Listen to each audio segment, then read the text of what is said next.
start the afternoon session. Unfortunately, I missed the morning session. I heard it was intense. So if everybody can please listen and come back to the gathering. Thank you.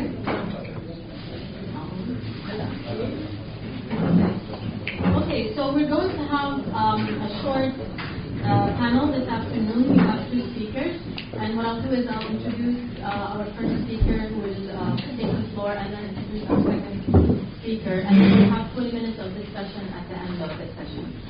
So our first speaker is Mr. Alex Naudo, and Alex is a doctoral student in political science at Durham University School of Government and International Affairs, and at King's College Middle Eastern Studies Department. He began studying there in September 2015, and he is supervised by Jeroen Gunning. His research focuses on the relation between faith and mobilizations in the Palestinian refugee camps of Beirut after the Lebanese civil war. So Alex, you have 20 minutes. راح أحكي بالإنجليزي عشان عربيتي مش كتير منيح عفوا. To begin considering what's been said and discussed this morning, I'd like just to say a few words about where I speak from. Because obviously, as a Western European white man, I am very keen on insisting that I'm not speaking here as a representative of the Palestinians of Beirut. I think they do that quite well by themselves. And that my conversation today is more about a point that has been intriguing me and questioning me for quite a while now, regarding observations that I made on the field, and that led me to question some things that I was learning and reading at the same time. I'd like just to start with an anecdote which highlights quite well what that intrigue or what that curiosity is. It happened in March 2015. I was invited for an interview with an activist in Beirut, and I had to wait for about 20 minutes in a small room next to his office. And since I had strictly nothing to do, I started looking around myself, and I found a little bookshelf that was just next to the chair I was sitting on. So I started watching the books that were there, and finding out that most of the classics that I was reading myself in my literature reviews and in the articles that I was working on were present in that bookshelf, which is always for a researcher both surprising and absolutely not surprising to find out that people who are engaging with the community, especially considering their backgrounds, but I will go back to that, have an attention on what is written in academia about their communities. Since that seemed to be a little bit absent from the literature that I was reading, I decided to think about it and to observe it more with more attention in my field observations, and that's what I'm going to talk today. I'm more specifically focusing on a group of activists who I describe as exploiting of very strong technical and especially academic resources, and the relation between that socialization and their work in organizations that engage with local issues in the Palestinian Council of Beirut. So most of you are probably aware of that situation. There has been a development of NGOs in the camps since the 1980s, 1990s. And more members of these organizations have been going in a more technicized register to talk about issues that were previously presented as entirely political, entirely politicized, which has led some scholars basing themselves on the type of work made by James Ferguson in Lesotho to talk about depoliticization of the Palestinian refugee camps, or depoliticization of the social issues in the refugee camps of Lebanon. I think it's an interesting starting point, that notion of depoliticization, and it actually brings us a very strong critical insight to what's going on in the camps in terms of how do people tackle a certain number of questions publicly?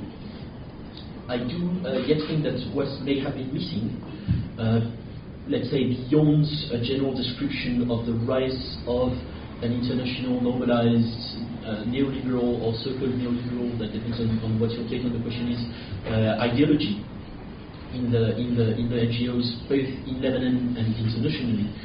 What has been maybe lacking a little bit is a look within the organizations themselves to ask the very simple question: how did that happen?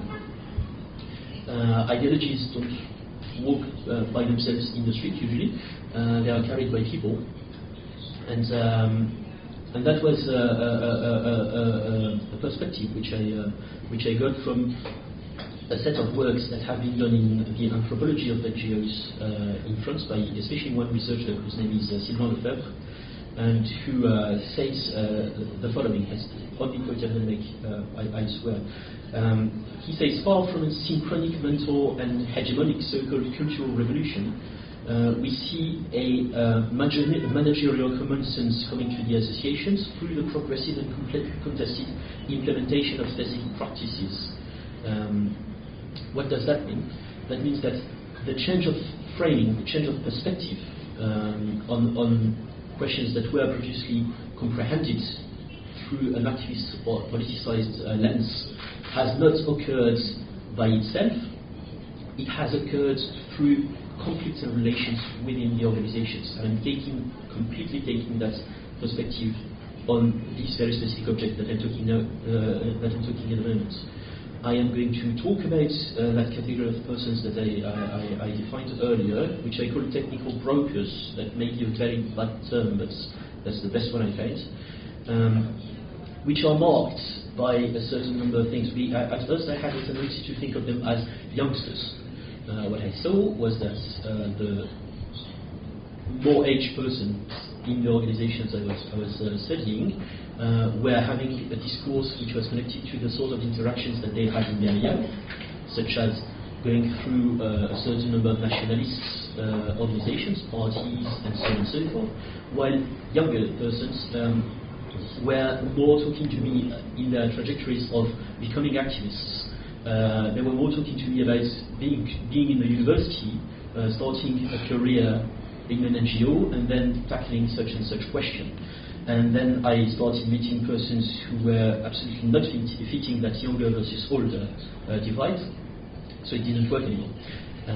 What seems to be more the case is that you have two typical or stereotypical ways of starting this specific form of local activism in the camps, one being by going through a more political socialization that is interacting with organizations that are explicitly political, and another one being through a technical learning, especially the learning of acquiring and producing scientific knowledge. So I'm not supposed to read that whole thing because it's boring. This is included, of course, in an evolution of the system of power that governs the camps, going from Palestinian popular committees, which have been slightly under decline in terms of resources, although they have been keeping a very strong, at least legitimacy to talk about certain questions, and the rise of these NGOs that come with private international funding and need to present their projects in a way that will be acceptable for the people who give them money to do what they have to do.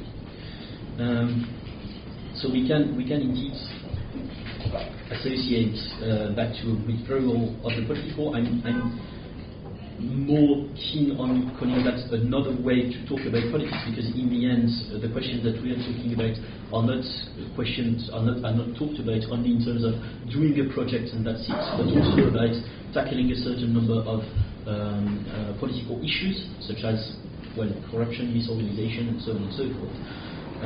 So there is still a form of conflict which is latent here. Now, I would like to go a little bit into these notions of getting into NGOs and getting into local activism. The specificity I was saying about these technical brokers is that they are in a way fitting the periods. They are in a context in which the money comes from institutions that require a very technicized discourse. Let's say the European Union, let's say a certain number of international NGOs that are willing to provide funding for projects, but require in exchange the production of a scientific or pseudo-scientific discourse. I'll give you an example.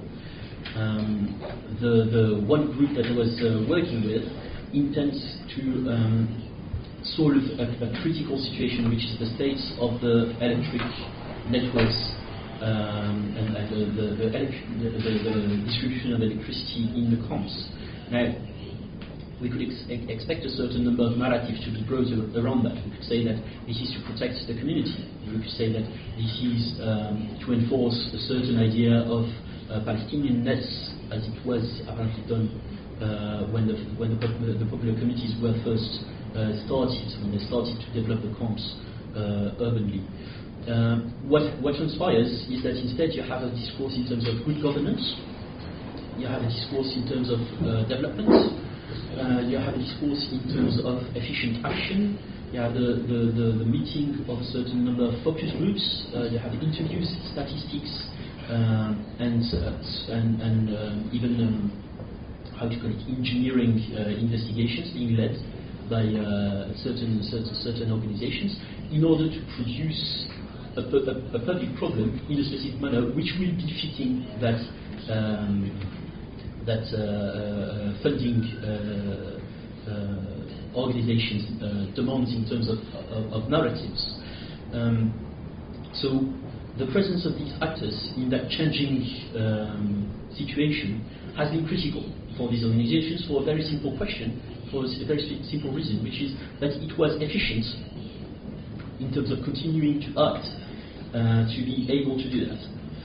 Now, at the same time, these persons, as I was saying, have in their history, and all going back in their history, to studies done in universities on social sciences, on sometimes also non-social sciences, but questions such as engineering, mass communication, humanitarian work, international law, and whatnot. Some of them have been included in producing, in participating in academic activities. I'm pretty sure that most of you in the room know about, of course, activists who are at the same time activists and researchers. I think we have quite a few of them here in the room at the moment who have been playing these two parts. This is interesting from a political science perspective for a reason, which is that we can see this practice of social sciences and of academia as a way to gain also legitimacy in the camps, and as a way to wage a certain form of power in a conflict, or at least in an opposition, which is always present between different factions, different persons, and different ideas of what should be done at what moment in the Palestinian camps themselves.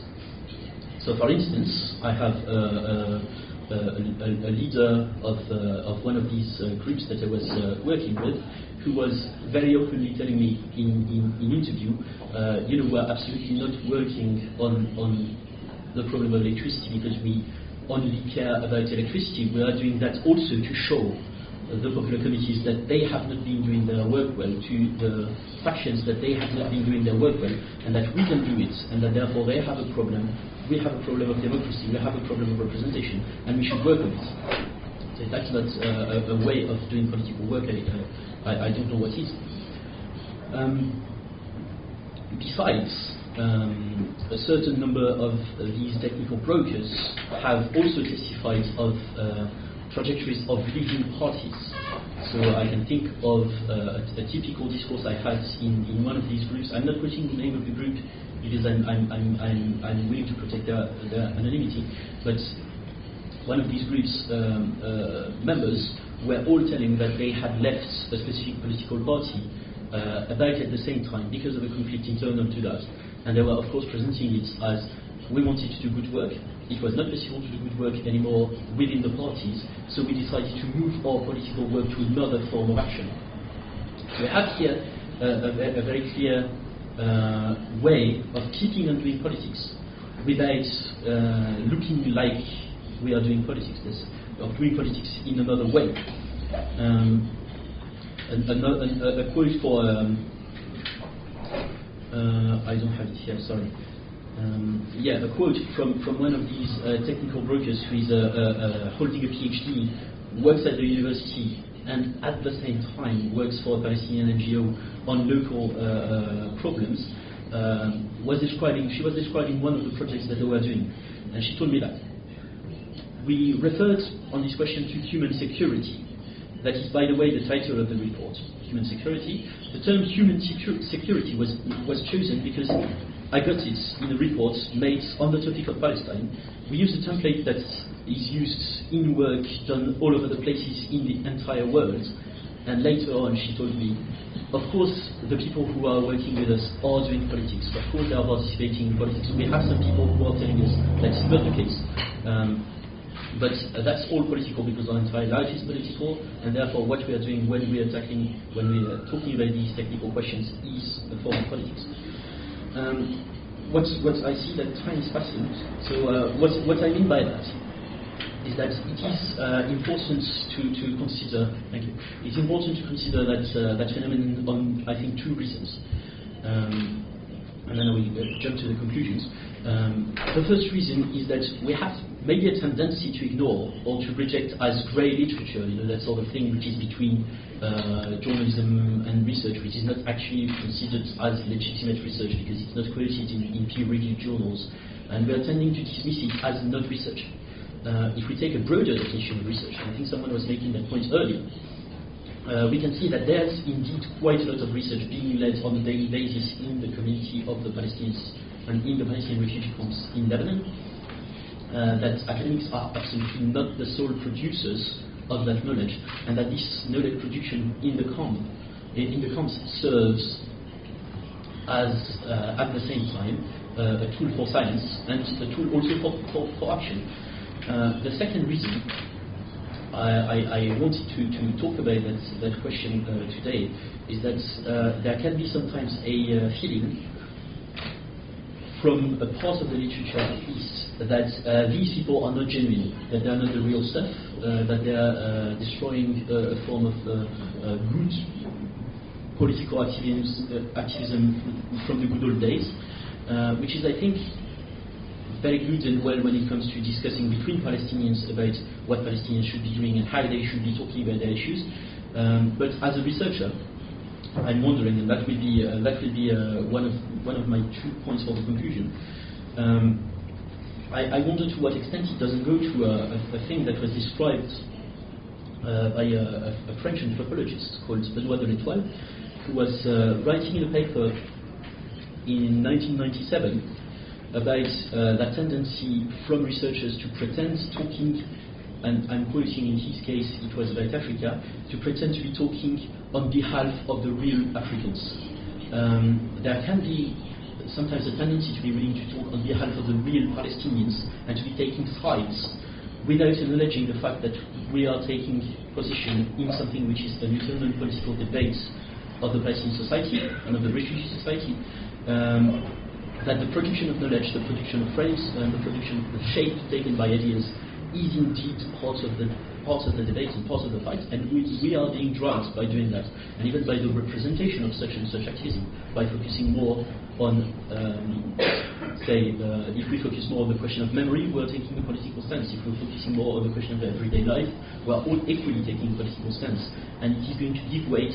And it's going to go back to the people, even though we do not give them their voice enough. I think it was from Messoud's article, that sentence, that the voice doesn't go back to the refugees. It is true, as researchers we don't do that enough, but it still goes back through these studies, through the books, through the articles, which are being tracked by a certain number of people. And that it is going to serve as a resource underneath. So my main general conclusion on that, and that's really a point on which I'm still struggling quite a lot as a young researcher, is to what extent when we write social sciences about this community as with others, to what extent do we consider that we are not in a separate world at all. We are not in relation with indigenous who don't speak the language that we're writing in and who will not know what we have been saying about them and who will not use it. That is one fact. And the other fact is that when we are conducting research, this could be shedding light on why we receive such accurate answers on a certain number of things that we have read in the past, and how we sometimes amaze ourselves in saying, oh, that person gave me just a perfect answer. One of the reasons was that indeed, and it was told this morning, that indeed people have been receiving researchers time and again and over and over and over, and therefore learned a certain language. And another reason could be that they are very much aware of what, as academia, we have been producing as the real situation, therefore throwing it back at us. Thank you for your attention.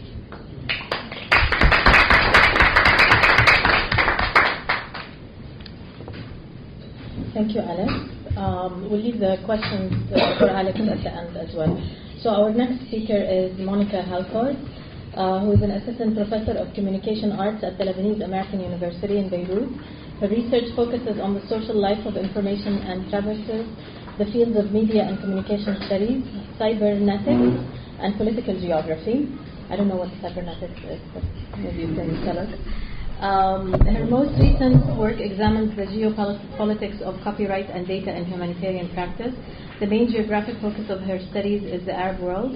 Her recent publications include a working paper on information rights and self-determination for the Issam Paris Institute at the American University of Beirut, and a book chapter on the work of the Italian activist and filmmaker,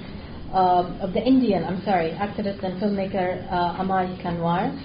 The title of her talk today is Liquefying Social Capital on the Politics, Affordances of Digital Media in a Palestinian Refugee Camp. Yeah, maybe I'll leave the explanation of cybernetics for later, but basically what I'm about to talk about exemplifies what cybernetics is all about. Cybernetics, in a nutshell, is really a field of study that looks at how that tries to overcome the division between the technological and the social, and that thinks technologies as an integral part of social life and as an integral part of the ways in which communities and societies organize themselves, remember and imagine themselves, which is in a nutshell precisely what I will be talking about here. And here more specifically I want to talk about the political economy of data in the reconstruction of Nahal Bared, which I've been following along with Ismail from the very first days. And I think I'm not, unfortunately, I had to participate in a jury this morning and couldn't join you. I'm sure you heard a lot about Nahal Bared this morning, so some of the stuff I may be repeating, so excuse me for this. But I think it's a very powerful case in point, Nahal Bared, to think about the politics of research and knowledge production, because as I'm sure you know, the destruction of the camp made the very survival of the camp and the society in and of itself ultimately dependent on the availability of reliable and data that allowed for this community to come back up on its feet and to rebuild their lives, basically. So the researchers and planners here not only had a special responsibility, but their work was of exceptional significance, I would argue, for the very survival of this particular group of Palestinian refugees in Lebanon. I've discussed the politics of data from various perspectives before, and as you have mentioned, first in the very beginning, shedding light on the very critical question of ownership and control of knowledge in informal settings such as the Palestinian refugee camps, which really just exemplify a global problem. Any kind of informal setting, any kind of I call them unlicensed populations forced to exist outside formal institutional mechanisms of political participation and claim making, which is the work of in India I've been talking about, lack fundamental rights, not only in terms of social and political rights, but information rights. What you find is that collectively held knowledge resources, as Palestinians you know precisely what I'm talking about, there's no rights, no legal framework available to protect something like the shared heritage of Palestinian knowledge, from the built infrastructure all the way to the last book written about the Palestinians, as a collective heritage. Copyright, ownership rights are always geared towards the individual and thereby fundamentally undermine the protection of communal knowledge, of local knowledge, which is of course of utmost importance in a context like Nahal Barat, where it was really the social memory and all the social contracts and commitments that are built in such a social memory was about to be lost, or at least had to be preserved in some form or the other. And so I've used the case of Nahal Barat to point to this particular problem, that we have as researchers not only special ethical obligations in how we are dealing and contribute to the production of such knowledge, but also how we protect it in terms of information rights that defines anyone, any institution, any individual researcher to extract knowledge from local communities and claim copyright on it and walk off, as I'm sure you discussed this morning a lot of times, and generate basically status or profit from it. But on the second line of inquiry, I also pointed to some of the blind spots I see in participatory research itself, not least because of the different levels of expertise that come to a project like Nahal Barat. There's a silent transfer of knowledge nonetheless at work that has to do where local communities share knowledge with experts such as planners, where mechanisms of dispossession against the well-meaning intentions are nonetheless reinforced, and I think we should be careful about this as we engage with local communities. And on a third note, to kind of point towards ways of out of this dilemma that we all face as researchers, I was proposing this concept of expressive sovereignty to highlight in particular the critical role of data as a source of autonomy and self-determination precisely for populations that have been deprived of any other means to enforce such claims to autonomy and self-determination, for which the Palestinians, I think, are a very powerful case in point. But what I'm presenting here today is really, hopefully, the last chapter I plan to write on Nahal Barat, where I want to take these past 8 years, or the 8 years that have passed since the reconstruction started, to kind of see how this project is finally brought to an end. As I'm sure you all know, the funding is running out. UNRWA has not been able to secure enough funding to rebuild the entire camp.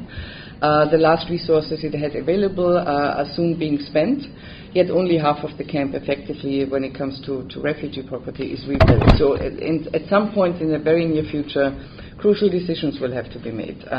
What to do with the housing infrastructure that hasn't been rebuilt, and what to do with the people who are still, after 8 years, left without their homes. And so I think it provides a very powerful moment and critical moment, really, to look back at all the lessons learned over the past 8 years, and to understand, to look at the dynamics that shaped this reconstruction process, and to assess from a critical distance, really, how much of the initial well-intended aims have been realized, and where did the project of participatory, working with the community together to rebuild this camp and map the camp, where these efforts have fallen short and what we can really learn from it.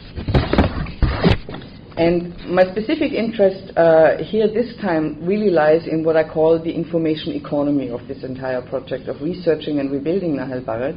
And here, very specifically, the mediating force of digital objects, such as the maps and the property records that were produced in the course of the reconstruction, their unique capacity to render implicit and intangible claims explicit, and how this may support modalities of claim making in an environment that has historically been marked by structural invisibility, exclusion, and loss. And here you have to bear with me. I need to kind of define my conceptual background, and so it will be a bit abstract now, but I will become more practical very shortly. The position from which I argue is basically this. Digital objects do not stand in a linear, deterministic relationship with the things they represent.